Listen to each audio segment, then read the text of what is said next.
It is 1:01. Good afternoon from the 104.5 The Zone Studios. I'm Jackson Williams. In Titans news, the team plans on hosting 4 of the top prospects in this year's NFL draft as Miami quarterback Cam Ward is scheduled to visit Friday. Penn State edge Abdul Carter visits Thursday, Shedeur Sanders visiting next Monday, and Travis Hunter visiting later next week. In other NFL news, the Eagles are releasing veteran corner Darius Slay today. Slay was a starter on the Eagles Super Bowl championship team this past season. The 34-year-old will be a free agent and free to sign with any team once free agency opens and the new league year begins on March 12th.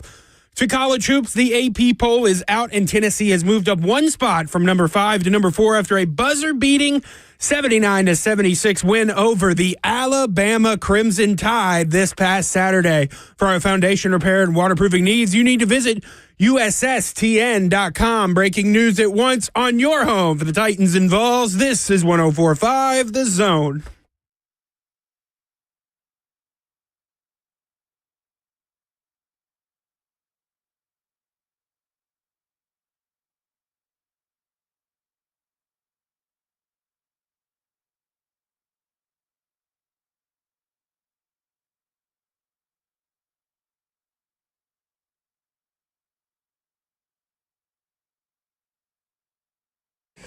Cover 2 with Blaine Bishop and Zach Lyons here. 105 The Zone, powered by all 4 Seasons Garage Doors. 615-737-1045. You want to get in on the conversation. This is a football show. We talk about no basketball games on this show, especially ones where Alabama's losing. That's how we start off. I love how, look at the goose. They up there doing the shuffle. Yeah, they doing the shuffle there. Talk, please, Jackson and Bananas. Please tell us how you feel. So listen, before we get to this, So listen, so speaking of Ron Slay, funny story. I'm coming into work, coming into the studio, and I hear that he's on Buck's show. Yeah. So I'm like, okay, well, I'm going to stop off at a gas station and buy myself some time because I don't want to run into Ron Slay right now. Because you told him you weren't worried about the game. Yeah, right? I'm in a mood. You know, like I'm thinking about our show. I have no time for banter or anything.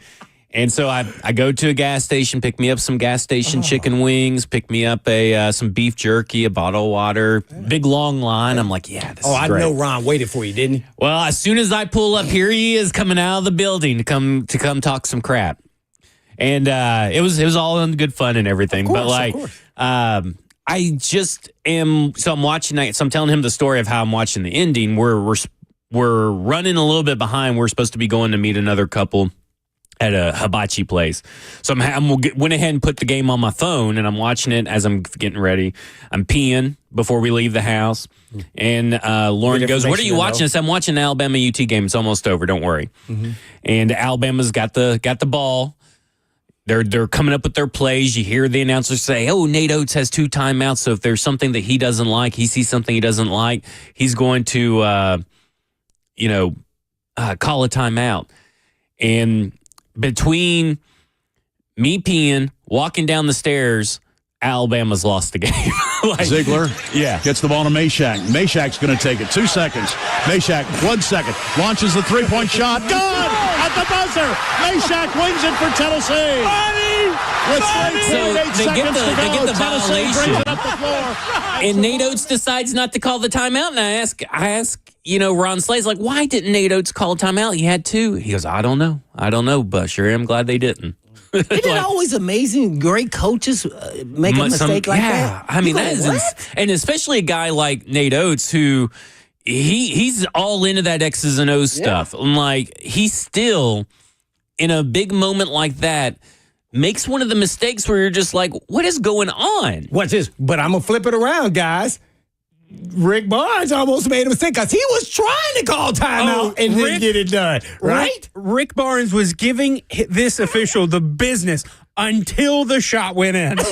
He was like, I'm trying to call a timeout. And then he sees the shot going in. He's like, all right, never mind. Yeah, I mean, so, sometimes there's some luck involved in all of that. So, Yeah, that's hilarious. So so Slay didn't give you the I gave him a little slack, and then he tried to bounce back at me. I guess because I'm not I'm part of Auburn. I said, oh, so when you wearing your Auburn gear, after you lost, he said, hey man, touch your nose, man, stay in your own lane. I'm like, you broadcasted over the whole. What do you mean? Everybody gets it. So then you should have told him back. You should have told him to touch his nose.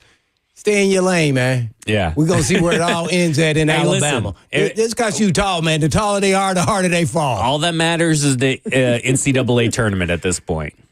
That's kind of where I'm at. Like, 68 teams get in now. You know what I'm saying? So it's like everybody gets in. But, like, what you do in the tournament is really what matters. How much do you think this helped Tennessee, or does it? Or do these next couple games? I think the wins definitely get the number help one like seed that. in the SEC tournament. Yeah, the wins definitely do. I heard Ron Slay on Buck's show earlier, and we talked about in the parking lot. Losses now. Yeah, the losses don't really matter as much anymore, so the wins do. So this was a bump, a good bump for Tennessee.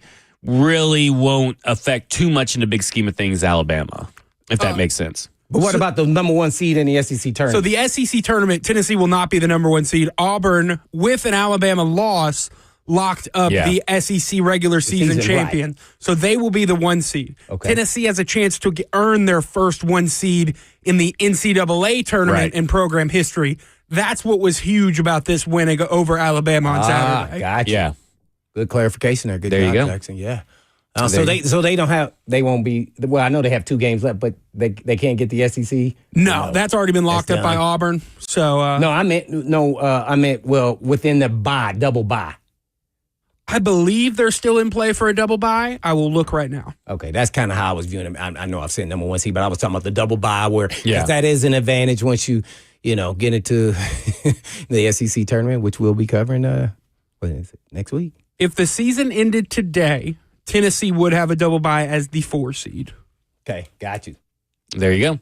Yeah, wow, that was a big win. That's a big win for Tennessee, for sure. And as far as seeding in the brackets and all that kind of stuff, I mean, it matters a lot for Tennessee. It's not going to push like Alabama, in some crazy place. Yeah, but it does. Tennessee, Alabama, just that rivalry in itself. It's okay. You win some, you lose some. You don't win them all. I mean, the rivalry games are big, but I'd rather if I have to sacrifice a rivalry game to make it further in the tournament. I'll always do that. Right. Give us your real emotions when you saw that shot go in. What did you do? Well, I'm screaming.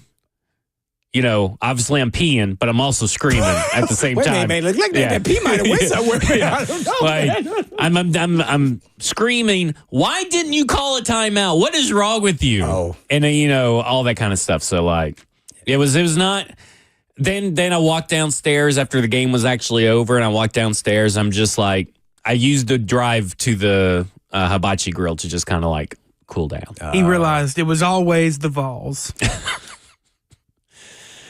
Hey, man. Those guys. Heck of a day. Yeah. Meshack. I just couldn't believe it. I mean, you had 2 timeouts that didn't use it when your guy is struggling to get the ball in bounds. Yeah. They had them all covered. Let me say this. Wow, University that of Tennessee's defense is just amazing. Oh, it's legit. It's legit. Yeah, well, Alabama, what are their efficiency on offense is 3rd best in the country? Yeah, it was the props to University of Tennessee's defense for sure. Alabama's been averaging, Zach, 91 points a game? Yeah. So holding them to 76, a testament to the defense. Y'all done that to a lot of teams. Yeah. Held them under their season best or season average. That's Rick Barnes' MO. That's always been his MO. The only knock on Rick Barnes is when the shots go cold. What are you going to do? Right. Mm-hmm. Well, we got a lot to talk about there besides meaningless basketball games. We got football stuff to talk about, meaningful combine takeaways and all that kind of stuff. And I guess I do want to do this. Speaking of Alabama, since we're on the topic, we're talking about combine performance and everything. And I just want to give a real quick shout out, eat a little bit of crow, but do take this in this way. Jalen Milroe had a bad Senior Bowl. And I've been pretty adamant that I don't want the Tennessee Titans to even try to entertain the idea of drafting Jalen Milroe. But Jalen Milroe, when I was at the Senior Bowl, I got on the show and all the shows and everything and said, he's going through, someone is teaching him or coaching him something. He's going through this growing process where he's trying to connect his lower half with his upper half. And he was really struggling with that. You could see it in real time. Mm-hmm. He was really struggling at the Senior Bowl. Again, but at the Combine, all those things improved.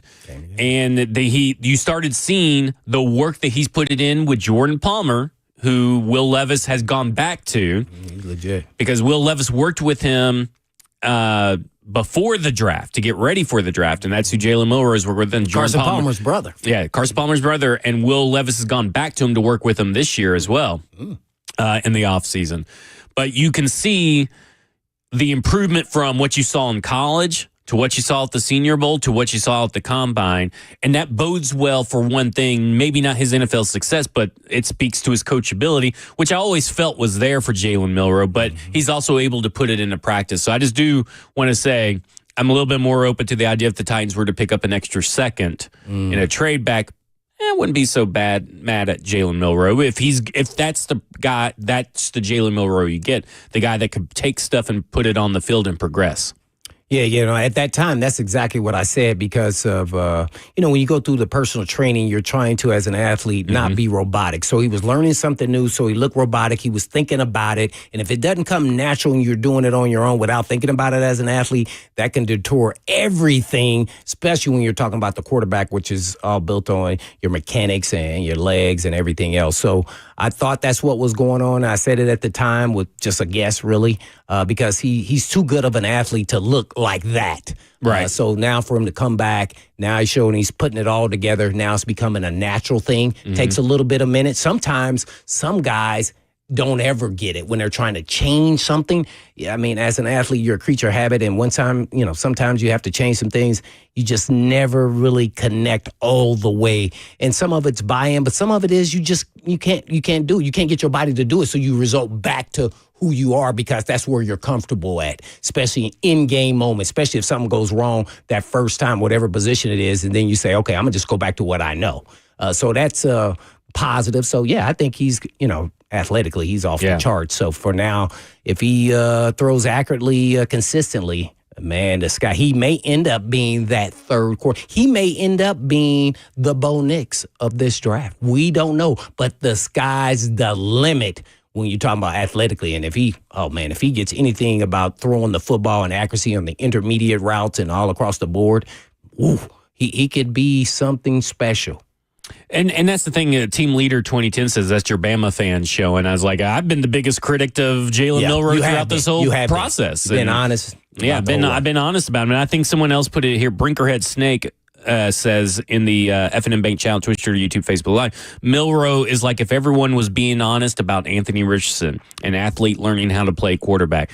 I think that he's way further along than Anthony Richardson but I get what that guy's saying. Which is big on your side of about the 30 games. Well, Milroe has that under his belt. He's a much more advanced version, but I do think that there's a lot of people not being honest with how much of a project he is. But that project is being worked on right now. You see that progression, you see that advancement, and that's what matters. When we come back, we're going to talk about Dante Thornton, Tez Johnson, and other people that performed really surprisingly at the Combine this week and what that means maybe for their draft stock. This is Cover 2 with Blaine Bishop and Zach Lyons here on 105 The Zone.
Cover 2 with Blaine Bishop and Zach Lyons here on 105 The Zone, powered by All Four Seasons Garage Doors, 615-737-1045. If you want to get in on the conversation, because this is a question that I had for Stoney on Friday when he joined us on the show, which you can go back and listen to that wherever you get your Zone TV podcast. And kind of sorting through your athletic testing versus your production when you're assessing a prospect, right? Mm-hmm. Like, you look at Tez Johnson as a perfect example. You know, he comes in at 155, which already makes you an outlier. And then he puts up, a 4.51 40-yard dash. And everybody goes crazy. How can a small guy like that not be faster? And then he has a above average 10-yard split. He has a very high vertical, 37-inch vertical, a 131-inch broad jump. So almost 11-foot broad jump. That's explosive. He had a 4.15 shuttle time and a 6.65 three-cone time. So when you take all those numbers together and put it in a RAS, he gets an 8.2. When Tank Dell did his athletic testing, he came out to a 5.82. So he's almost, 3 points higher. And the reason why I'm using Tank Dell is because they're comparable in size. Right. Mm-hmm. Correct. And they're similar style players, in my opinion. So the broad jump, the vertical, that measures explosiveness. The three cone and the shuttle, those things measure short area quickness. Yeah. And I see all kinds of people out on Tez Johnson. It's crazy to me. And I'm not saying that he has to be a first round pick, a second round pick, whatever. I think he's a day 3 pick for the most part. And that's mainly because of how an NFL team would use him. Because of his size, which is a detriment, because of the same concerns with Tank Dell, injuries. You're likely not going to put him at punt returner or kick returner where he's taking a lot of hits and all that kind of stuff. What was his height? He was Tez Johnson. I know it was 154 his weight, but he was 5'10". What was he? Tez Johnson was 5'9", almost 5'10". He was like an eighth of an inch short of 5'10". So when you take all that into account, you're kind of thinking, okay, you're probably not putting him there. So he's strictly probably a slot-only kind of guy, which means that your value is fairly limited to NFL teams. But he is a guy that the athletic testing kind of does match up with the tape, because everybody thinks he's this burner on film, but really he just gets a 5-yard head start on everybody else because he's so explosive. And that's something that I saw at the Senior Bowl, is that these short area things, he can get open in a phone booth and all that kind of stuff, and he would just flow by people just effortlessly. Because of those explosive movements in the beginning. So, this is why I don't really value the 40-yard dash in some situations, right? I mean, am I crazy? Well, I mean, and it's certain I think situations. I would lean into that and agree with that almost wholeheartedly. I would say, personally, for me, that was my stick, is the explosiveness. Long end speed wasn't something that was, you very rarely ever saw that. And then in a game, that doesn't happen very often. Now, more often for a receiver, because you're going to run vertical routes. So I think you need to look at this. It may hurt his value a little bit. When I say that, I'm talking about because of his size limitation, right? Not because he ran a 4.51. Yeah. I don't know if it'll take him to day 3. There's a part of me, I like him, man, day 2. I mean, which would be what, 3 through 5? Yeah. Or that's day. Yeah. No. 4 through. This starts at 4th round. Okay. Yeah. So I would, I really like him. He's a unique player in that I don't know if the Titans in a long time have had a guy in a phone booth that is hard to tackle like that. Right. It's been years. So there's a part of me, I like his value, and I would use him just on passing situation. He would be my third down slot guy. Yep. That's where I would put him, and I wouldn't put him back there with punt, kickoff, and none of that, because I think his 154 weight really is a little concerning in this for me. First thing I would ask him if I sat down with him is I would say, hey, so how much did you weigh when you got to college? He'd be like, 150. Oh, So you only picked up 4 pounds in, I don't know, 4 or 5 years. Right. Okay. So what were your weight bench numbers when you first started to today? Here's what I'm getting to is, do you put in the work off the field in the weight room? Kind of would lead me down a road of, well, maybe you're like this about other things, or is it just because you're not good at this one thing? And it's It interesting. could be just lifting weights, because some guys get embarrassed. Oh, I can't lift, I can only do 135 10 times. Yeah. Okay, well, that's fine. It doesn't matter. It's about what you do on the field. You don't have to be the strongest guy or, just looking like you really strong. I wanted to see growth there. So you were 150 when you came out of high school, and you're still 154, 155? I'm like, man, it doesn't seem like you were working hard in the weight room. That doesn't mean you weren't working hard on your vertical or route running and all those things. But at some point, you're going to be matched by a player that's just as quick as you and just as good as you. And then what happens? Oh, the weight room may come into play. It may help you. And it could be an organ thing, right? Because I'm looking at Troy Franklin. Supposedly, he weighed 176 pounds coming out of high school. Oregon University, yeah. Yeah, Oregon University coming out of high school. He weighed 176 pounds. And guess what? He weighed 176 at the combine. Yeah, so is this an organ thing? I don't know. It could because be. He was a real skinny guy. He was almost 6'2", and he's 176. Well, I would quantify it and say maybe Oregon let that happen. Yeah. Let's say that because of how good they were, and say, hey, just keep working where you're at, and we'll keep moving. If not, he would be sore and pain. I mean, at some point, you got to put in some work. This is the NFL, man. These guys are going to be strong, so I would want to see a little more progress than that. That would probably be my only question for him. All that other stuff, he showed me on the field all enough. From the Senior Bowl to watching him at Oregon, he is explosive. I mean, from day one, that's the guy I liked. I know there was another receiver everybody else kind of liked, but I liked him the best because it's something that you very rarely see. And the guys who are quick and explosive then leads to making you think that they are much faster than they really are. And those are the ones are the hardest to guard in the National Football League. I also look at it this way, too, is like everybody's kind of concerned about the injury thing, right? Mm-hmm. Yeah. Well, if you are as explosive as he is on tape and in his athletic testing, you may not have to worry about that. You know what I'm saying? He may not be getting hit a lot because, like I said,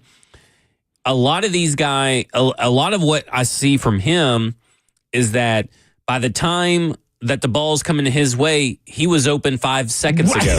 He was open from the jump, not because of his speed, but because of his explosiveness. Yeah. And so when you already got that long, you got that head start, it's hard for some of these cornerbacks to come up and catch up to you. Mm-hmm. And now the NFL's a little bit different, obviously, but I mean, what you see on tape, that's where it's at, because I go to a guy like Shamar Stewart, the defensive, the edge rusher out of Texas A&M. Mm-hmm. Blows up the combine. Mm-hmm. No production in any of the 3 years that he's played for Texas A&M. And now you got people coming out and blaming the scheme. Whoa. Yeah. No production? What do you mean when you say that? He has 1.5 sacks per season. Oh. Okay. He has never had more than 7 tackles for a loss in a season, which is a big indicator of success. He has one of the lowest sack rates in this edge class, one of the lowest pressure rates in this edge class. I mean, and he's got a first-round grade? And listen, I'll say this. I'm talking about the NFL, not you. But the NFL has that supposedly, but there are people beginning to push back on this. It's a D tackle, right? He's an edge rusher. Oh no, I know you keep saying. I want to say that. That's what I'm saying. He's an edge rusher that has had 1.5 sacks in each of the last 3 seasons. Those are only 3 seasons he played. He's never had double-digit tackle for losses. Who would you compare him to? So I think I saw this, and because I didn't come up with this myself. I was thinking maybe his ceiling is a Trayvon Walker type, because Trayvon Walker was similarly like that. But a lot of people in the NFL, and the reason I didn't come up with this myself is because I totally forgot this player existed. Vernon Golston. Oh, I remember him. This feels like Vernon Golston. Is that where he went? Yeah. Yeah, I think so. Oh, he was athletically kind of on the freakish level. And then he got to the league, and he did nothing, and he never had the production. And that's what a lot of evaluators think that he's going to end up not being as highly drafted as people think. And because I think his pass rush win rate in this edge class was like, I want to say his pass rush win rate was very low as well. I want to say like 45th or something like that, like low. So like to me, I kind of look at it and I go, that's a guy whose athletic testing doesn't match the tape. Yeah. And a lot of people are like, what's this Texas A&M scheme?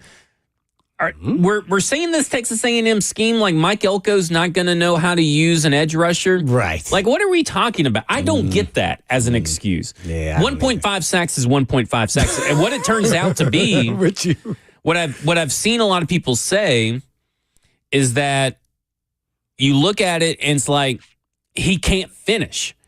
And it's very weird. It's very weird. You mean when you say he can't finish, like he missed a lot of sacks or he got close he's missing, and all this What's stuff. his measurables? Like, I mean, man, I'm assuming this guy was a beast. Man, that's why I love to do my own report. I'm like, I never even heard of Stewart from A&M. Maybe I just missed him. Well, see, that's the thing.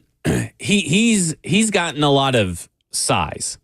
Is kind of how, like, a lot of people just love his size. He looks the part. He has the athletic testing.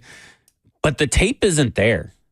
And how does he compare to Tyler Barron? And when I would go Tyler Barron all day long. Right, because he looks the part, he had the measurable, and he has the tape. And he had the tape. So then that's the guy. Anybody, the tape isn't matching what they do athletically at the combine. Run from them. Run. Yeah. Matter of fact, I would slight athleticism if I see production.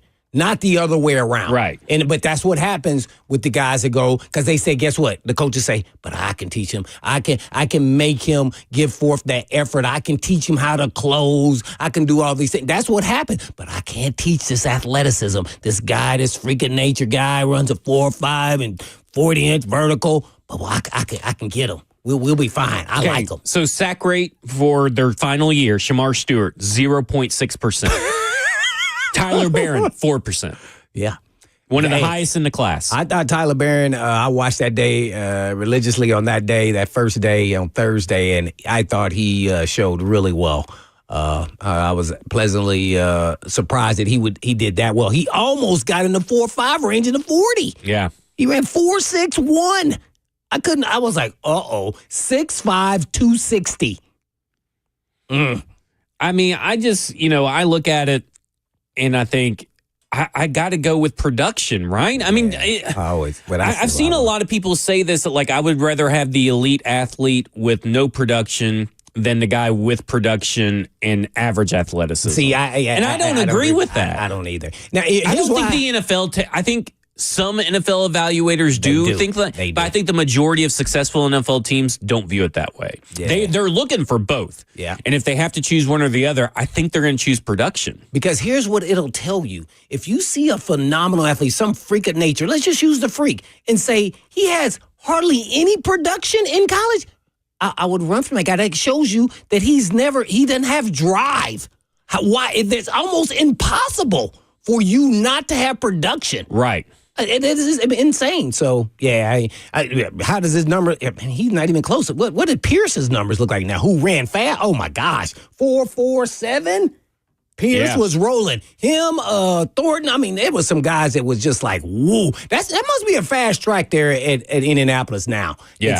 There was some guys I was like, whoa, I don't remember him being that fast.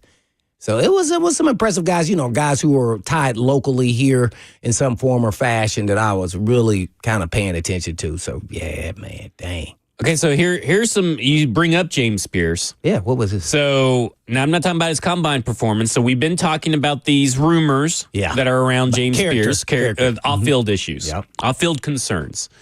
And Corey Kinnan, who has a great Substack that people should subscribe to, he also has been doing some groundwork on James Pierce out there. And this is what he was told about James Pierce. I was told that the Tennessee football program could not only breathe easier once Pierce left campus, but that his pitch count in SEC play was not injury related.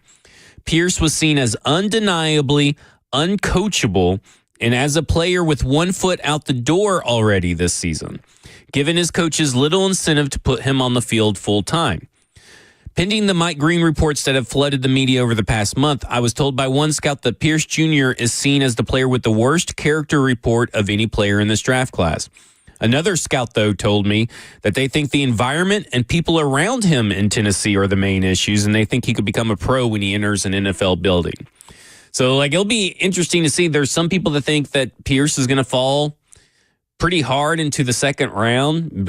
I saw some people, I think it was Tony Pauline of Sports Keto, reported that 65th overall. I still don't think he falls that far because he's one of those rare guys in the instances that we're talking about. Shamar Stewart, understand the off-field concerns, but I kind of agree with maybe that once you get him inside he's a talent that if you get him inside the NFL building, you take that chance. I could see the Eagles taking a chance on him at 32 at the very least, because I do think that while there are some hiccups on his tape, I do think that his tape and his athleticism both kind of match each other. Up. Yeah, they match up most of the time. That's just interesting to me. That means that Tennessee, how do you guys take it? You guys are Tennessee guys. When you hear that, it sounds like that came from an actual coach that told a reporter. Yeah, that sounds like it's coming from inside the program. Because that's the only way you get that information. Kind of information. That's insider information. So that's really and I would want to go into depth more okay, give me an example.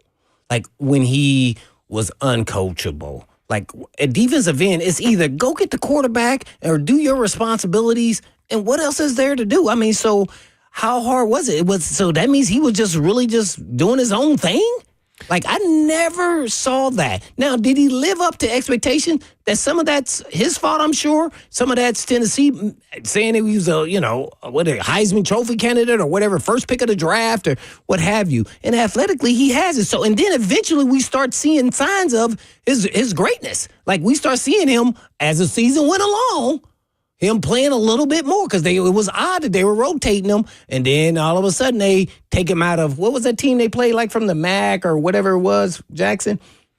It was it Kennesaw State? Kennesaw State, and he had no production. Yeah. And they were like, oh, he was doubling him. I'm like, they didn't double him enough like that. And then he didn't even play half the game. And then there was the question, because I do remember early in the season there were questions about maybe an injury that we all kind of thought that maybe he had. But it turns out, I guess it apparently wasn't true. The guy said it. There was no injury. Not injury related. He didn't say no injury. He just said it was not injury related. He was banged up. Another excuse, or not excuse, but a reason. You call it like it is. It's an excuse when it comes to UT fans. It's okay, Jackson. You can talk your shit.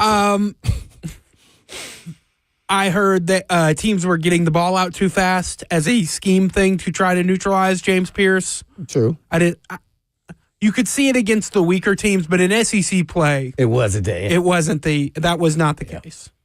We do have some NFL breaking news real quick, sort of. What? Do I get there we go.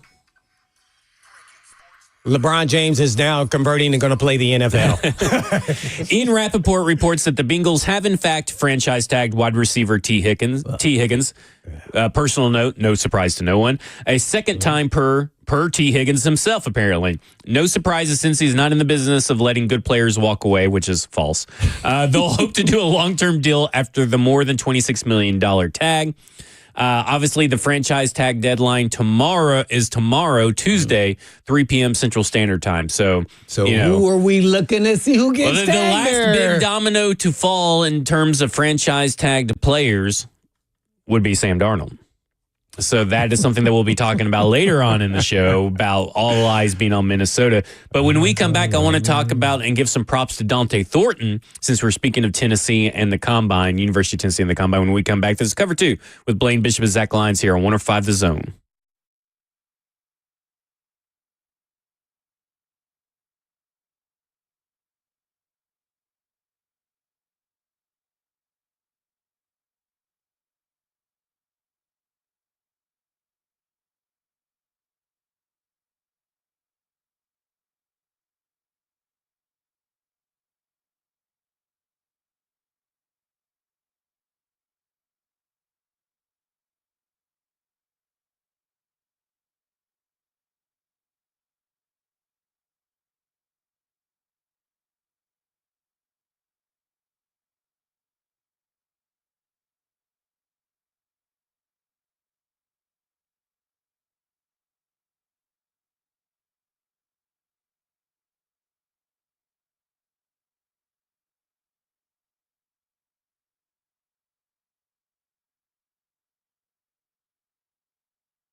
Did you know you're overpaying for your health and wellness products? With over 20 company-owned brands offering its members vitamins, supplements, wellness, and skincare products, you're able to save up to 70% off retail. Members Nutrition can't change your life, but we can change the way you live.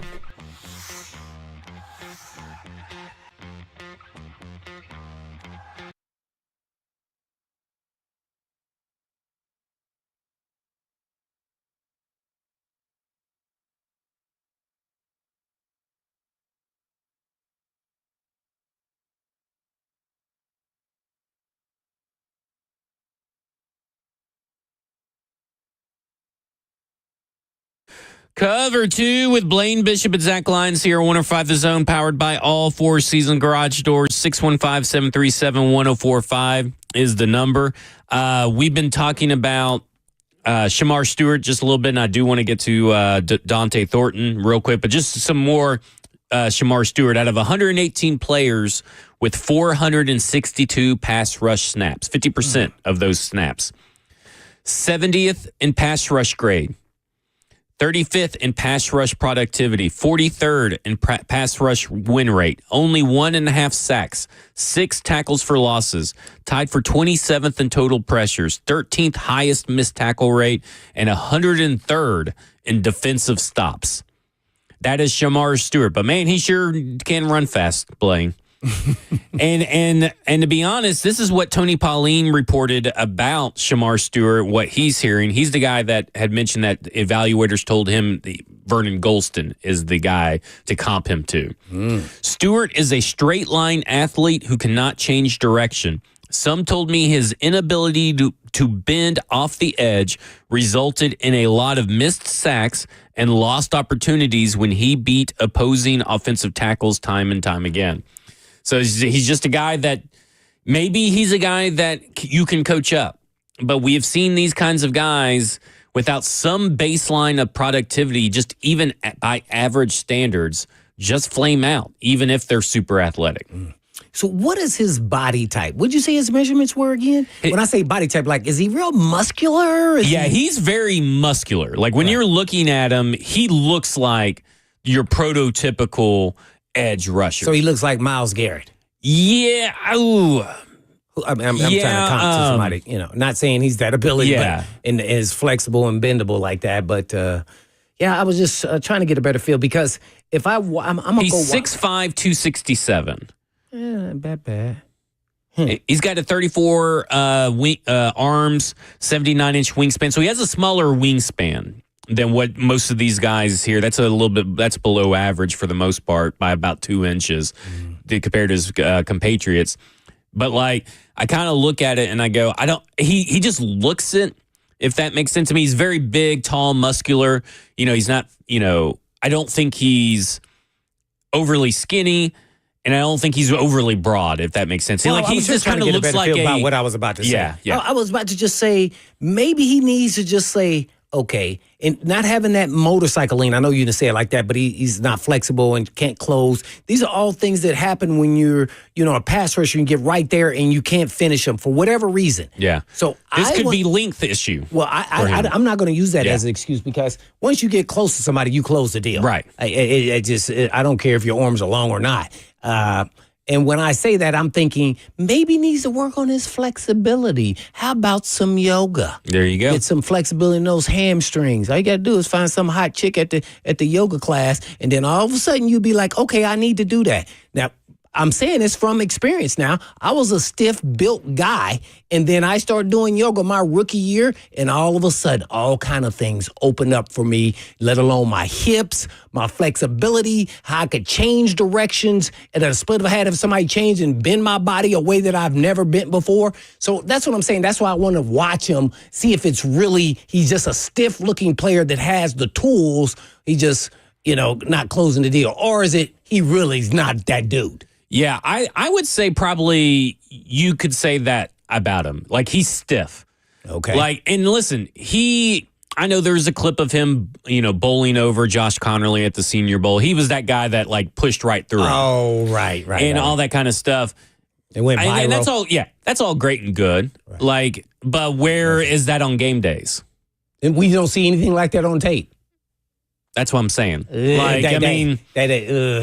enough consistently to warrant the top 20 pick hype that he's been getting, which I like. You get these guys that people throw up into the top 20 that don't make it. And he's one of those guys, like if there's a draft pick over under where this guy will get drafted, I'm taking the over. I think he'll get drafted way later than what people think. So he's a top 15 pick. Yeah, top 15 pick. At worst, top 20. And I don't think... I was about to say barely in the first round. That is all projection. Right. Right? Because we haven't seen it in a game. That is all projection and making excuses for someone who looks the part and who can athletically test in the part but never plays the part. Yeah. I stay away from those guys. Yeah. I'm sorry. With whom athleticism is given, expectations are higher. Right. And he is not meeting that metrics anywhere. And so he's almost dictating what will possibly and probably will happen. I think he's just like a rotational guy. Better players, by the way. I don't know. You know what? He would be like, this is why I kind of think like guys like him and Pierce would do better not going into a situation where they have to be the one. If you have to be edge one or edge two, like if you have to be a starter, these aren't your guys. But if you can get them later or at least you draft them maybe high, so you can get the first for you can get that 5th round option year in the first round, and you're able to sit them, I think that is a situation where you're like, okay, or making them a rotational. Yeah, make him a rotational guy. We'll get you in there. We know you're raw. We know we have to coach you on some things, but we see your talent. But when you're drafting pretty high, there's a level of expectation. Yeah, there's a level of expectation. Yeah. So well, I'm hoping I'm wrong. I'm gonna go dig on them a little bit and watch some tape of them. Yeah, that doesn't match up. Those guys always scare me. Yeah, it really does. And like, it's just hard to find that situation where if you 1.5 sacks per season, and that's not like an average. That's like literally what he got. That sounds like D tackle to me. Yeah, with a whole bunch of athleticism. That's just it's crazy. Wow. But I'll reserve my. I think that this is kind of the consensus among. And to me, this sounds like an excuse, and I don't think Brinker Head Snake in the F&M Bank chat is trying to do it. He's just saying. This is kind of what people are saying, Blaine. Nick Scourton lost lots of production transferring from Purdue to Texas A&M as well. But at least he had production at some point. Yeah. You get what I'm saying? Well, he had production all the way in. I mean, here's I get that some of it can be scheme, but like not that much. Yeah. Here's what I'll say is, hey, man, you could do really good in college. Yeah. This is all a guesswork from my part and your part. And the guy ends up being a bust. Right. He could have been a great college player. I can remember Dodd. Yeah. He was good, really good player at Clemson. And then all of a sudden he got to here. It was like, Dodd? He's a dot because he was nothing. Yeah. I mean, so, you just hit or miss. I don't know what his reason were because he had production and he still didn't do well. So, it's an all guessing on our part. This guy could be elite. He's got elite talent, but it hasn't shown thus far, even in the SEC. It shows that he caused havoc, but he couldn't close the deal. So is that more the reason why his numbers are low? And then you dig into your numbers, his pressure rate and all these things. Then you go, well, he's not even really been a major factor at all. He's just a good player. Right. Like, okay, let me find a good example. Okay, let's see. Let's just compare him to Pierce. Like, him and Pierce are both the same position, different style of players. What year is But they play defensive end. So, hey, they're both in the SEC. One guy's a little thicker than the other.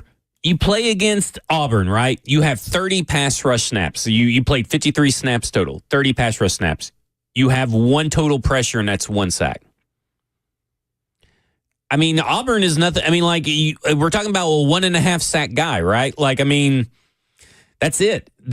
I look at it and I go, he has a lot of hurries. This cannot be it. 33 hurries now, on the season. If we were talking D tackle, that would be okay. Right. But man, I don't know, man. I'm a really, you going to have me watching A&M tape all night tonight. I mean, Bowling Green, right? Look at Bowling Green. MAC, let's go. Let's represent the Falcons. Yeah. 3 hurries against Bowling Green and I think a half sack against Bowling Green. and that's Bowling Green. Like I think Jackson would have got a half a sack on Bowling right. Green. Like I mean, I kind of look at McNeese State, just 2 quarterback hurries. Now he only played 15 snaps, but I mean, Okay, again, that 2 kind out of of you know 15. what that reminds me of? James Pierce against Kennesaw State. Well, at least we can say they were trying to, hit him high and low. I mean, a little bit there around the way. We'll talk about Dante Thornton and finish up our combine assessment and performances here on Cover 2 with Blaine Bishop and Zach Lyons here on 105 The Zone.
It is 2:01. Good afternoon from the 104.5 The Zone Studios. I'm Jackson Williams. This morning, Ian Rappaport of the NFL Network reported on the Titans meetings with several top prospects in the 2025 NFL Draft as they continue to prepare with the number 1 overall pick. Miami quarterback Cam Ward visits on Friday. Penn State edge Abdul Carter visits on Thursday. Colorado quarterback Shedeur Sanders next Monday, and Colorado cornerback / wide receiver Travis Hunter visits in the coming weeks. In other NFL news, the Eagles are releasing 6-time Pro Bowl cornerback Darius Slay. He is expected to be designated a post-June 1 release, so the Eagles will save $4.3 million against the cap. The Bengals have officially franchise tagged wide receiver T. Higgins for a second time. The wide receiver announced today they'll hope to do a long-term deal after the more than $26 million tag. For your foundation repair and waterproofing needs, you need to visit USSTN.com. Breaking news at once on your home for the Titans and Vols. This is 104.5 The Zone.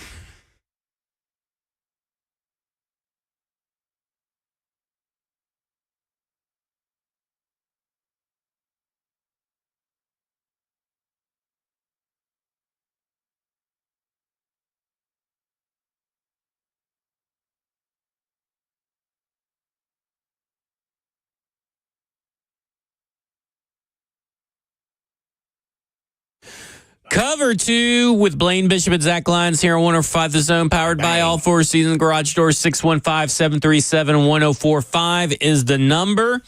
We're talking about the Combine, the NFL Draft, and later on this hour, we'll be talking about what overthecap.com thinks would be I guess it would be acceptable trades for the Giants and the Jets to move up to the one spot for the Tennessee Titans. Easy for me to say. Mm-hmm. But we got Jason from overthecap.com who has written an article and has using the trade charts, history to tell us what it would cost those teams to move up. And they're a lot better than the crap that was floating around earlier this week. I'm thoroughly disappointed in you. Why? I thought you would know. I do know. We got to depend on another guy. Hey, listen, if someone else will do the work for you, why do it yourself? Yeah, Jackson lives by that motto. Yeah. But we're going to go to the phones. Absolutely. Is this right? Is Gordonsville a real city? Yes.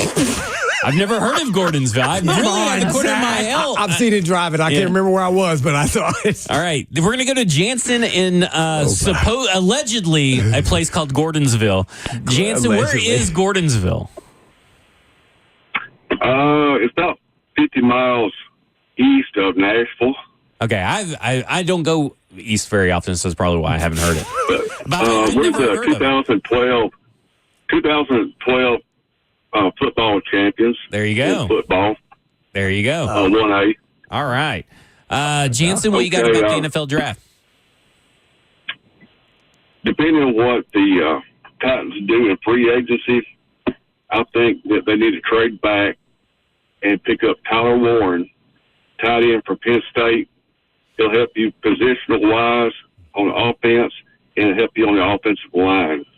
And, I mean, he's the best top 10 or 15 athlete that's out there, even over Travis Hunter. I think he could help you in the long run more than Hunter would. That's all I got to say. Hey, thanks. I think, depending on where they trade back to, obviously if Hunter is off the board, I think Travis Warren is an acceptable outcome. Like if you trade back with the Jets, for instance, who are pick 7, I would take Tyler Warren at 7. I would have no problems with it. I think a lot of Titans fans would, but I would certainly have no problems with walking away from Tyler Warren, just like I wouldn't have had problems with Tennessee Titans getting Brock Bowers last year.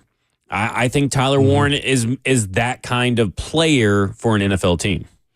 Yeah, it's really hard to pass up, even if you trade back, some blue chip type player, and he is definitely that. I think he would be naturally my number 1 tight end coming out this year. Only reservation I would have is not anything to do with him is, okay, when I prioritize our needs and blue chip and compare them, I go, how much are we actually going to use our tight ends? And then where does he fit in our room? Naturally, he'd be number 1. So then are my other pieces now expendable, or can I use them as trade bait or anything like that? Or maybe now we have our 3 tight ends. with the one that is complete all the way around. So I hope they think about that. But I would love for any player that's rated as high as he is. I think will be a good fit regardless. You just go for a guy that you know is going to be a really good, if not great, NFL player. Yeah. I really love what I will say this. I'll push back on Jansen saying that Warren is a little bit more athletic or is more athletic than Travis Hunter. That's just not true. I mean, I can't see that on tape. Yeah. Neither of them tested for us to actually prove it, but Travis Hunter is a special athlete. How much does Warren weigh?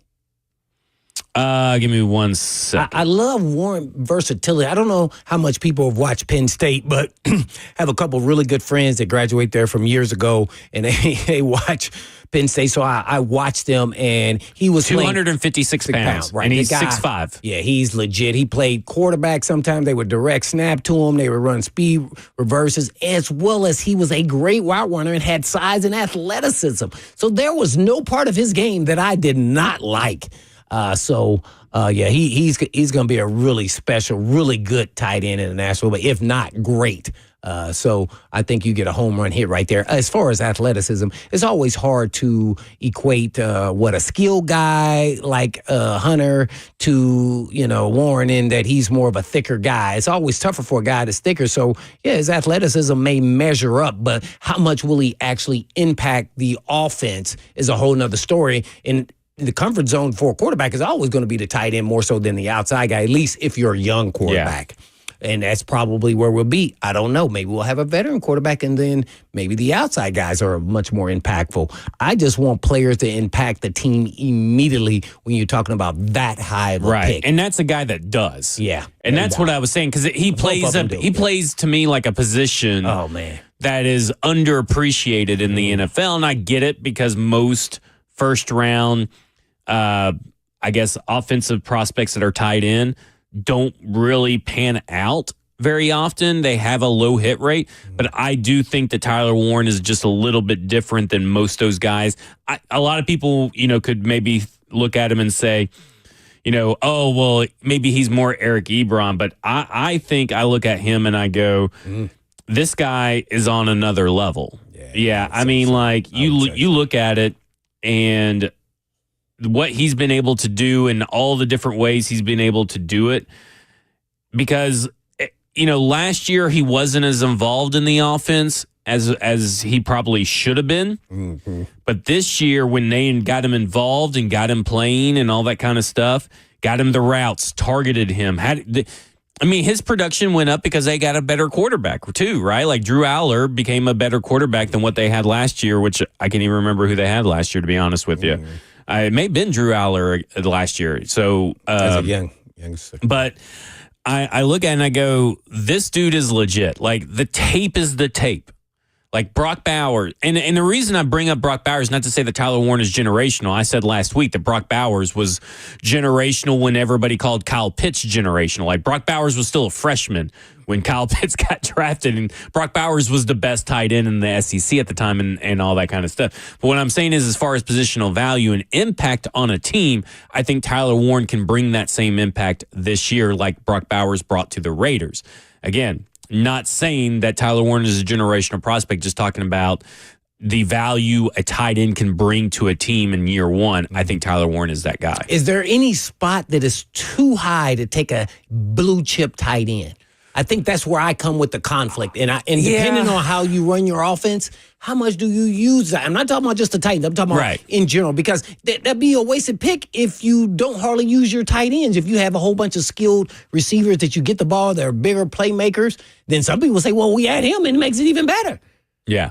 I just don't know. I think that I look at it, and I think if you look at the teams around, the most successful, stable teams consistently, they're always stable and consistent at tight end.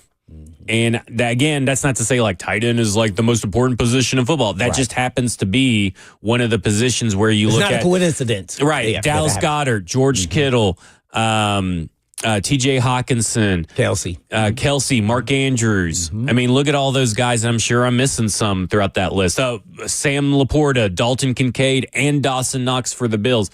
You go through the list and they all kind of lively. Yeah. I mean, yeah, likely. Yeah. Likely, I'm sorry. Likely. Yeah. I remember But yeah, him Coastal too. Carolina. Yeah, him too. And like He at can the end run. of the day, some of these guys weren't drafted in the first round, right? I get it. But I think Tyler Warren was a better prospect coming out than some of these other guys. So like at the end of the day, you look at it and you got to balance that all out. Do I think tight end is even remotely close to being the most important position? No. But if you're a team that, like you said, wants to build or that has a young quarterback, he's just as good as having a really good running back there, right? Like running back and tight ends are like that. And I think a lot of running backs are going to go really high in this draft too. Question, though. Someone on here on the chat, I think it's Ryan. He said Brock Bowers played as a freshman like that. Warren didn't do it to his senior year. First and foremost, is that true? Yeah. And does that matter to you? No, because I do look at what Penn State was last year. You know what I'm saying? Like, let's look. And by the way, Penn State has a history of all of a sudden these super duper athletes all of a sudden have one big year. And you're like, well, where was he at? He wasn't even playing. You go, how did they do that? You know, Drew Aller threw for 2,627 yards. They had 2,791 pass yards last year. So, you know, he got I think, if I recall, 400 of those. So, and then the next year in 2024, you know, Drew Aller throws for 3,327 yards, and he gets 1,000 yards of those. So, like, it's kind of how the offense goes. Sometimes you are the victim of your offense and the victim of something like that. They had a new coordinator too, by the way. Yeah, so you got to look at it. Yeah, they did. So you got to look at it like, what was the factor for the big jump? Did he show enough the year prior, even if it didn't show up in the box score? Right. And obviously, I think it did. I think it translated. And the new coordinator came and said, we need to get this guy the ball more. When they were direct snapping to him, I was like, oh, my God, this guy's incredible. Because it's all about, you got to look at how the offense works. You know, Georgia's offense, whenever Brock Bowers was healthy, ran through him. They were trying to figure out who the offense ran through in 2023. In 2024, they figured it out and found great success, even better success than they had the prior year. And maybe you could just point at Drew Aller and Tyler Warren both taking the leap at the same time. But, you know, it's a symbiotic relationship, right? Yep. You got to have the quarterback that throws you the ball. Then you got to do something with it once it's in your hands. And Tyler Warren proved that over and over in 2024. When we come back, we'll get to Steve. He wants to talk the NFL draft. We'll talk more about what these trade values look like for the number one overall pick. This is Cover 2 with Blaine Bishop and Zach Lyons here. 105 The Zone.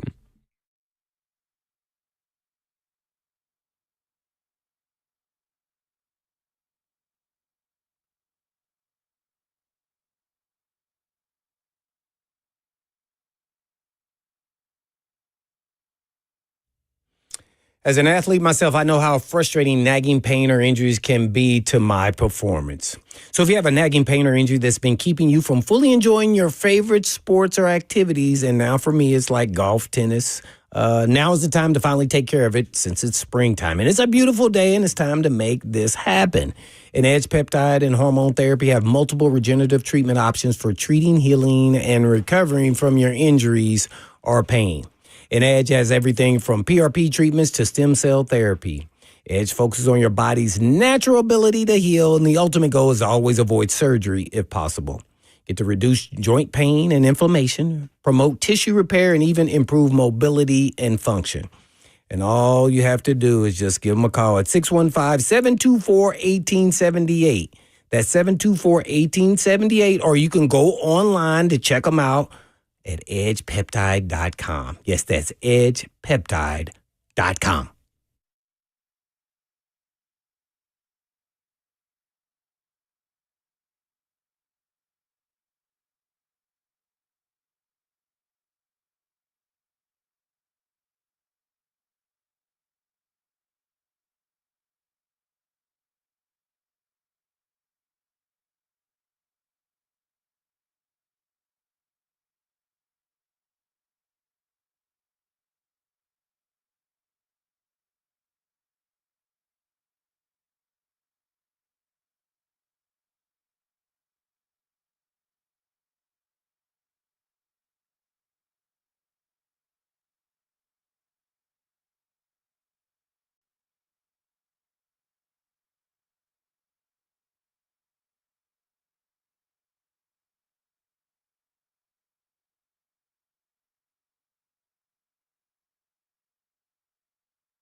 Cover 2 with Blaine Bishop and Zach Lyons here at 105 The Zone, powered by All Four Season Garage Doors. 615-737-1045. You want to get in on the conversation? Of course, we have the F&M Bank chat on Zone TV, Twitch, Twitter, YouTube, Facebook Live. Let's go to Steve, who wants to talk about the NFL draft. Steve, you're on with Blaine and Zach. Hey, guys. Thanks for taking my call. So I'm just curious. I'm one that thinks they're probably not going to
And they gave up a second that same year and a second next year.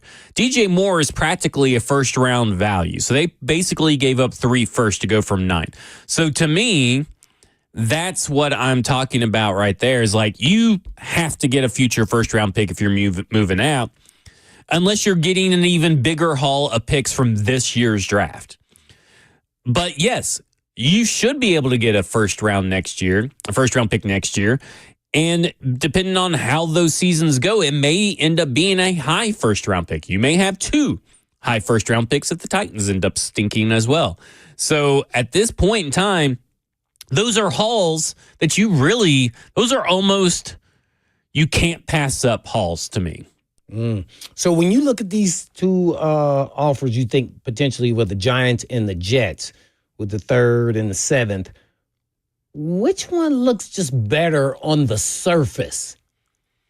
I think, because I don't want to be ding dong and go, oh, it's the one that has the third pick. But then the Jets have a little more going here with the 7, 46, and 109 to 3 and 34. But does it matter that you're higher early? You still get 2 first, a first next year and both of them, and then a 3rd.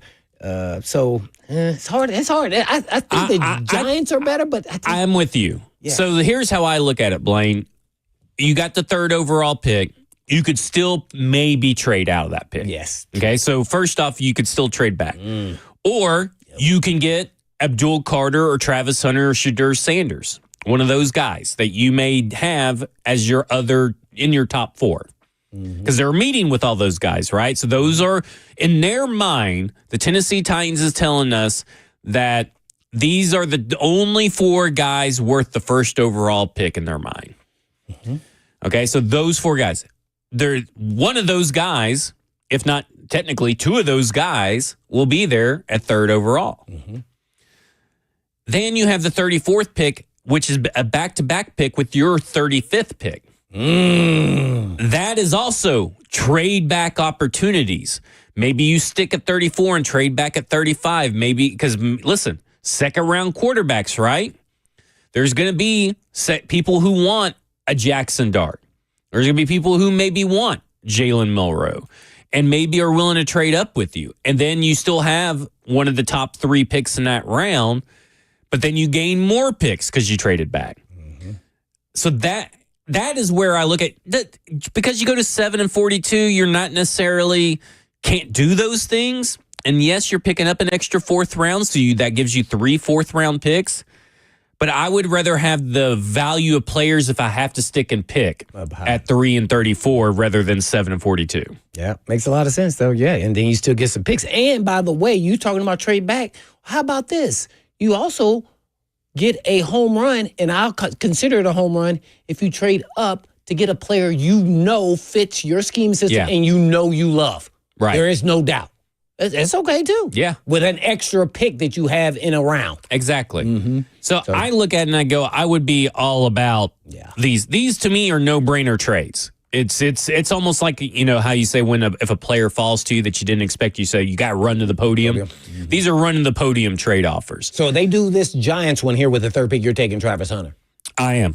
If he is there, I'm taking Travis Hunter.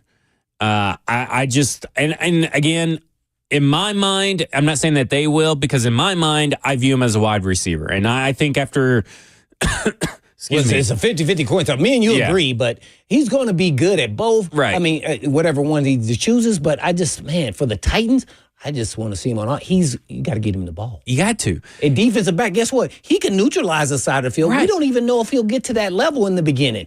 But guess what? Even if they don't throw, he's still not impacting the game the way I want him to. That means get him the ball. Yeah. Get him the ball. And I look at it like this. I mean, in this wide receiver draft class, shut down corners really anymore to me. And this wide receiver draft class is not very good. He's the clear wide receiver 1. I mean, everything that I've heard about Tatoria McMillan, the kid from Arizona that a lot of people love, is that there are questions about his love of football. There are questions that he gives up on plays all throughout. It's littered all throughout his tape about him giving up on plays when he knows he's not getting the ball. Those things can be corrected, right? Mm-hmm. But when you're talking about should that guy be wide receiver 1, not compared to Travis Hunter. What was his 40 time? He didn't run. Right, because when I watch film on him, and I watched a lot, I see 4 or 5. Mm-hmm. You know who I think of when I watch him? Just a little bit bigger version? Keon Coleman.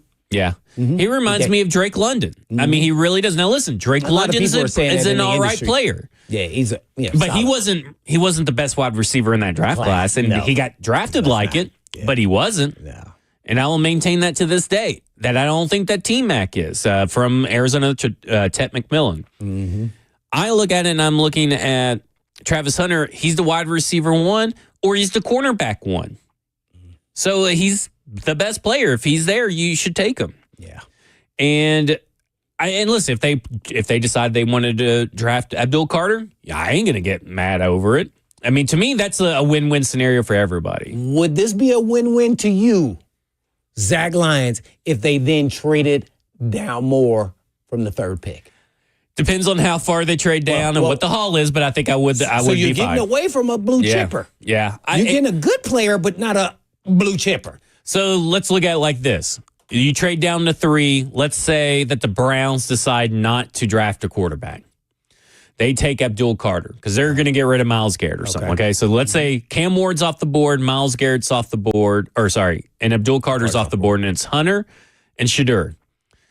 someone is going to be calling you to trade up to get Shedeur. Right. That's why I'm bringing up. And I think in that case, it would be either more than likely the Jets or the Raiders, which are, I know the Jets are 7 and the, I need to just keep this screen I'm gonna keep on with me. I don't know. They were 11th last year. I know that. And the Raiders are 6. So the Raiders are 6, Jets are 7. Okay. So if they wanted to get Shedeur, this is a little bit easier to trade up for. So then you're getting more picks. And if you're this going is to the 6 belly or 7, of the draft, it's supposed to be in the middle, second through. And listen, if you're, can't remember the last time a team has traded, twice in the first round. I'm sure it's happened. Even I think recently, I'm starting to think that it's happened recently. The 6th and the 7th pick, that's still a pretty good player. Have you run the simulation? If you trade a third pick, what is it worth? Ooh, I have not, but I could probably do that. Okay. But I look at it and I go, man, that would be an ideal scenario, right? If if you trade back to 3 and the Browns pass on Shedeur Sanders, and maybe they end up loving Shedeur Sanders, right? And then you kind of we got our quarterback that we really wanted, and we got picks. To me, that's why I just love that Giants spot so much. And the Tennessee Titans would be foolish not to at least get a first overall pick in next year's draft, along with the 2 or 3 picks you get in this year's draft. That's how you got to do it. Mm-hmm. You can't just say, well, it's sort of a good return because we're only moving back to a spot. So, yeah, we'll take your 2/3, the New York Giants or whatever, and your number 3 overall. Moving back from 1 to 3 for a first-round pick swap at 2/3, you guys look dumb doing that. So that was the rumor that was out, this weekend. Started by some Giants guy. That was the rumor. You can't do that. That is not getting good value. And that would be one of the worst draft trades you've ever seen in terms of value. You'd be silly to do that. Yeah. Just stick and pick at that point. Mm-hmm. And take the best overall player in the draft. The best overall player in the draft is worth a lot more than those 2 third-round picks in my mind. Gotcha. It's just, something to, ponder over and think about, because these are the things that happen in the draft room, and you're saying, dang, do we take the best player here or do we get more picks? Because people are going to be calling if you trade back to number 3. You say, well, dang, we only got to go 3 more spots. We think we can still get great value and a good player. Yeah. And listen, we saw it on Hard Knocks. The Giants management is not smart. I mean, we saw it. We all saw it, right? I mean, that's why no team's doing it this year. I did not see that. That's why no NFL team's doing it this year. So this idea you could not get a future first out of the Giants is insane. But he kept his job. Well, listen, but here's the thing. Right. So here's my thing. You won't have that lifeline this year. So why do you, if you're Joe Shine, why do you care about next year's first round pick? Oh, no, you may not even be here. No, you don't. It's the Magic Johnson meme. I'm not going to be here. Yeah. He's like, I'm not even going to be here. Yeah. So why would I care about this other first round pick? Yeah. He's like, I may not be here. And if I am here, it's because I hit on Cam Ward. So who cares if we have a first round pick next year in 2026? We have our franchise quarterback. The Titans should hope that Joe Schoen listens to his kid, unlike he did last year. If you remember on the Hard Knocks series last year, his kid was in the office with him and said, "You should trade up and go get Jaden Daniels. You only get to do this job once. Why not take the shot?" Yeah. See, I'm just saying that, So we're talking about an embryo of him. Told him what to do, and he didn't do it, and it was the right decision. It would have been a better decision than what they did. Yeah. Maybe they should just hire his son. Huh? Maybe they hire his son. Maybe the Titans should look into making him a scout or something right now. But I look at it and I go, that seems pretty easy to do. This is the first overall pick. And let's be honest, whether I believe it or not, as far as from my personal evaluation of these quarterbacks, the way that the NFL views these quarterbacks, it's Cam Ward or bust. Everybody has Cam Ward 1 overall. That does not mean that they think that Cam Ward is a superstar in the making. He's the next Lamar Jackson or anything like that. It's just that in this particular quarterback class, A lot of teams have him as He's the a clear step above. Yeah. And then Shedeur Sanders, who's a clear step above. I think they really think this is a clear step above than the rest. Mm-hmm. But he's a clear step behind in Cam Ward. I don't necessarily agree with that, but that's how they view it. And that's really what matters when we're talking about this stuff, is how the NFL views it. And if that's the case, quarterback-needy teams are going to outbid each other if free agency does not go their way. I know you love Shedeur. I have to ask you this question. I've been meaning to ask you for the longest. Over the last, let's just say, handful of years, because you can't go back too far, I won't remember. But who does Shedeur Sanders remind you of that is actually in the league? Or let's even use last year's draft to make it easy. Who does he compare to, or, last couple drafts? I would say to go back, and this kind of like hit me on the head when Stoney said this on Football and Other F Words Thursday, 6 p.m. Central Standard Time, live on 105 Zone YouTube. Tua Tagovailoa. But, like, if he remains healthy, that's what he reminds me of, because he doesn't have the greatest arm, but he's deadly accurate. Now, I think Shedeur Sanders is way tougher from a durability standpoint. Right. Because obviously, to keep coming back and getting hit, Tua Tagovailoa's got some toughness to him. But, like, I think from a durability standpoint, he's way more durable. But I think a lot of the traits, anticipation, timing, all that stuff, reminds me a lot of Shedeur Sanders. I think a better version of Bryce Young as well. Because, I mean, Bryce Young, I think he's a step above Bryce Young, but he kind of has the mental traits and the way you see the field are his big points. Those are his elite traits. His elite traits come in those kinds of form. The forms that maybe a lot of fans don't get wowed by or appreciate. But that's what reminds me so much of him, is like Tua. I liken him to Matt Ryan coming out. Like, he's not, he's just a cerebral, cool, calm, collective kind of dude that never gets rattled. Matty Ice was definitely that. Yeah. So those are the kinds of quarterbacks that he reminds me of. Like, Cam Ward reminds me more of your, like, Baker Mayfields and Bo Nix's, like a more athletic Bo Nix and stuff like that. Like, those are the guys he reminds me of that can do some stuff out of structure, that have a certain degree of athleticism, that can make all the throws at the NFL level with ease. Those are the guys he reminds me. He doesn't really remind. I know it's easy to be reminded of, like, Patrick Mahomes and Josh Allen when you see someone like Cam Ward, but that's the kind of guys I see. That's who I liken those two quarterbacks to. So who do you see? Geno Smith's a good one, but it's more like Geno Smith now, not Geno Smith the prospect. Oh, gotcha. I was trying to compare the prospect evaluations. Right. Oh, okay. Well, I was talking about more so what they potentially can be. I think, like, Shedeur is like a Tua, like, realistically is Tua. Okay, realistically is Geno Smith. I think realistically he's a Baker Mayfield. But Baker Mayfield, I think, had all the potential in the world, and I think with the Baker Mayfield you're seeing at the Tampa Bay Buccaneers now is what the Browns could have had if they weren't so dysfunctional. So that, to me, is like, that's the difference in organizational fit and organizational health when it comes to these quarterbacks. Like, I feel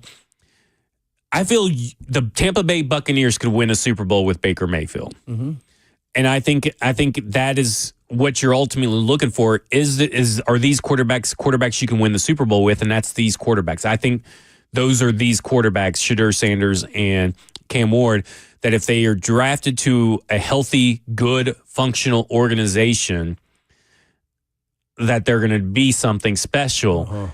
And if they're not something special right away, you may never get to see that special. It may be Baker Mayfield, like, and Bryce Young. Remember, who is Cleveland's starting quarterback? Deshaun Watson. No, he is not starting. He's injured. Well, I guess that would be Dorian Taylor-Robinson then. So why wouldn't they take Shedeur and say, we're not going to make the same mistake we made with letting Baker Mayfield walk out here? We're much more functional this point in time. I'm not saying they can't. I mean, I'm just saying, in the hypothetical I proposed, it was just like, what if? Yeah. I do think they're going to go quarterback. Oh, okay. Now, if they sign Kirk Cousins, I don't know. He doesn't really prohibit you, but then you got Kirk Cousins, Shedeur Sanders, and Deshaun Watson on the same team. Like, how does that all work and all that kind of stuff? So, I kind of look at it like that. Yeah. They said Kirk Cousins not going nowhere. Didn't you see that report? Yeah, they're saying that. I They could mean, be I just talking. think the money does not make sense that they're going to keep him on that team as a backup because that's what they're saying. They're not going to cut him, but they're going to keep him on as a backup. I just don't see that unless they're going to. Well, I'm going to give you a scenario where that possibly could be okay. Just imagine if Kirk Cousins was the starter. Would it be imaginable that he could then be on the roster? Maybe. I don't know. If he started, then it's like okay to give him the money. But if he's the backup, and we all see now, pretty much you need two quarterbacks. Maybe not at the same level, but he better be a good starting quarterback that can buy you some time for about 3 or 4 game window. Yeah. And that's what I think, because they're getting Penix on the cheap. Right. To a certain extent. It just seems like you could use that money elsewhere. You could. But, I mean, maybe you're right. Maybe that's what they're going to do. I'm just guessing. I have no idea. It's just that I thought I saw an interview where the GM said, we're keeping Kirk Cousins. Remember, we were trying to solidify if he was going to be on the team or not. Someone asked him, and he said, no, he's going to be on our team. Yeah, we'll see. Right. Proof's in the pudding, because he could still get traded, no doubt. Yeah, no doubt. When we come back, we'll talk more about the NFL draft. Take your calls, 615-737-1045. This is Cover 2 with Blaine Bishop and Zach Lyons here on 105 The Zone.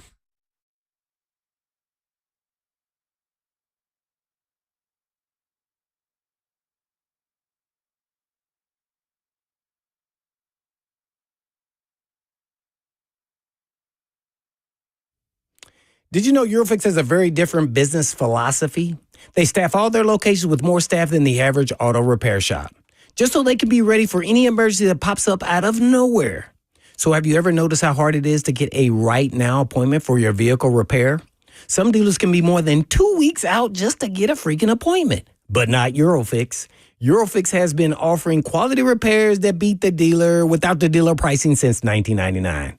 Plus a 3-year nationwide warranty and a staff to fix your car right now. So if you're tired of waiting forever to get your car into the shop, then call Eurofix. Owner Aaron Stokes says we will never be too busy for our customers. We're here to take their pain away, and we're talking about right now. And Eurofix repairs all European cars. And Eurofix says yes to speedy repair when others can't or won't. Family owned for 26 years. And all you have to do is just give them a call at 844-EUROFIX. That's right, 844-EUROFIX, or you can visit them online at myEurofix.com. That's myEurofix.com. But always tell them Blaine said you.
Cover 2 with Blaine Bishop and Zach Lyons here on 105 The Zone, powered by All Four Seasons Garage Doors, 615-737-1045. You want to get in the conversation. Last call for phone calls, if you will. And, going through and talking about all this, I wanted to go circle back to Dante Thornton. We never got to talk to him. 6'4", 6'8", or 5'8" inches, 205 pounds. And that dude can scoot.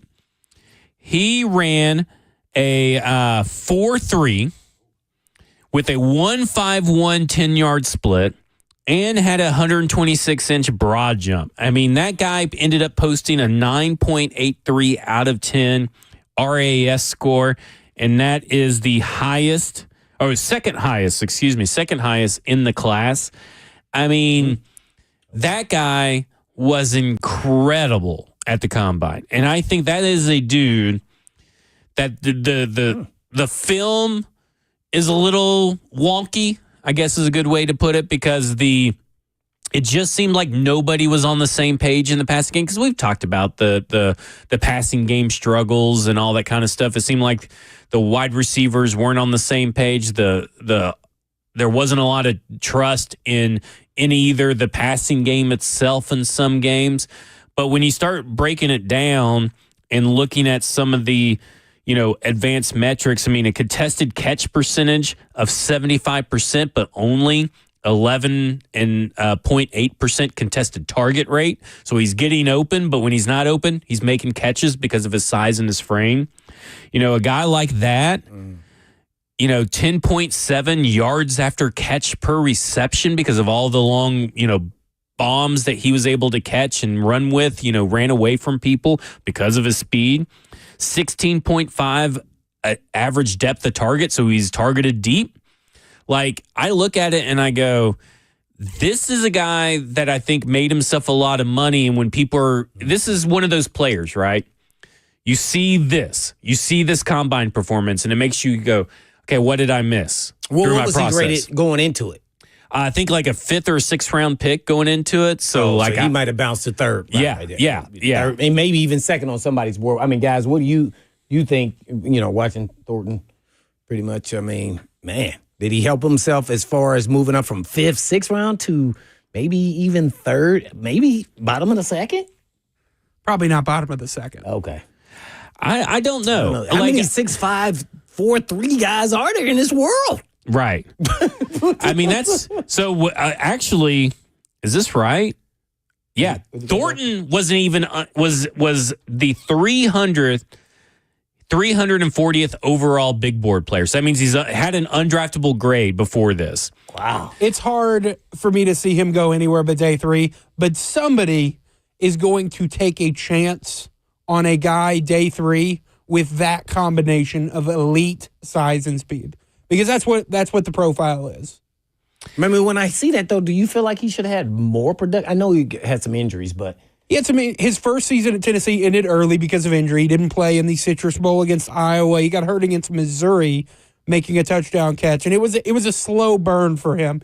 He really came on in his 2nd season at Tennessee. So with Thornton, I think he's going to be a very good pick in day 3, which... Tennessee receivers in day 3, Jawan Jennings, they've worked out. So 25.5 yards per reception, Blaine. Jennings it was just a football player. Yeah. I mean, a little different. I mean, he ran like a 4.78 or something. This guy's running world class speed at 4.30 with that size. He could have had even more gaudy numbers at Tennessee. Nico was adjusting, and he was overshooting some balls. There were some balls where Dante Thornton is streaking down the field, and the ball just didn't get there. But willing blocker. I mean, when you think about Dante Thornton, not just Jawan Jennings, but Dante Thornton, was a willing blocker in the run game. I think this guy's a 3rd, 4th round type guy. I think if you start watching and times they missed him. That's what I'm saying. Like, I think if I would say that if NFL teams are going through their process, right, they probably kind of skipped over Dante Thornton. They probably saw maybe one game and are like, I don't know about this guy. Let's just move on to the next guy. You see this athletic testing, you're like, okay, now we need to go back. We're in phase 2.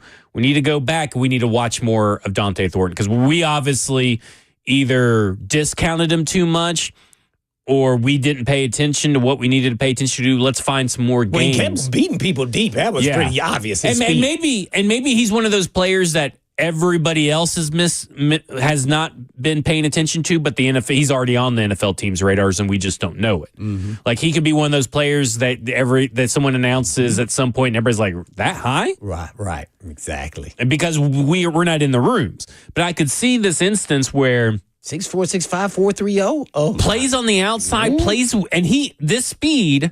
Shows up on the tape. Yeah, because he was beating people deep all day long. He moved around, too. He can play the slot. He has experience playing in the slot. He did that at both his previous stop, which is blanking on me right now, and at Oregon, and at Tennessee. He was used in the slot.